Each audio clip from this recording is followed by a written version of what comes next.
Tervist, mina Illar Kohvinauat ja täna on reede, 7. august, aasta on 2020 ja ilm on ilus ja soe ka suviselt.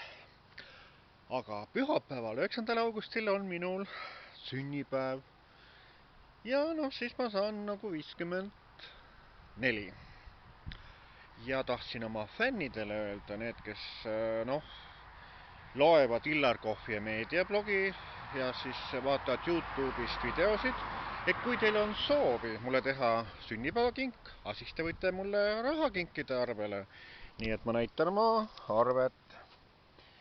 Nii et arve on siis SEB pangas EE5510 ja siis on 100 106 96 82 40 ja siis 1 ja 0. Ja siis võite panna märksõnaks sünnipäevakink. Nii et näitan siis veel korra seda.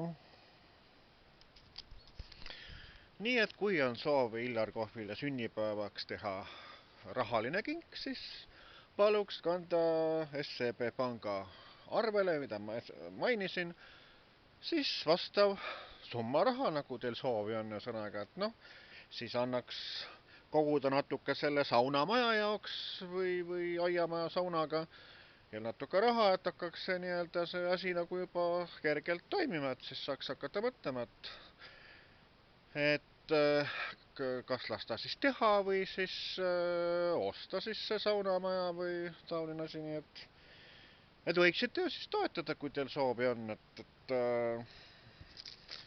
et miks ka mitte. Et see oleks siis ju, nagu öeldakse tänapäeval, et tänapäeval kõige parem kink on raha, sõnaga, et näiteks ütleme niimoodi, et kunagi, vanal ajal vist, et kui oli kellelgi pulm ja oli pulma kutsutud, et siis oli nii, et oli nagu siis iga pulmaline siis vist oli loteriipilet või mis siis nagu ühena siis nagu noorpaarile kingiti, et mine tea, et võib-olla mõni loteriipilet siis ka võidab ja äkki suurema summa, et see oli nagu selline üks põhilistest asjadest peale selle muu kingituse, eks ole. Aga nii, et raha eest saab osta kõik, et kui on soovi sünnipäevakink Illar Kohvil teha, siis palun kandke Illar Kohvi arvele raha. Nii soovitan mina, Illar Kohvinaualt. Tšau!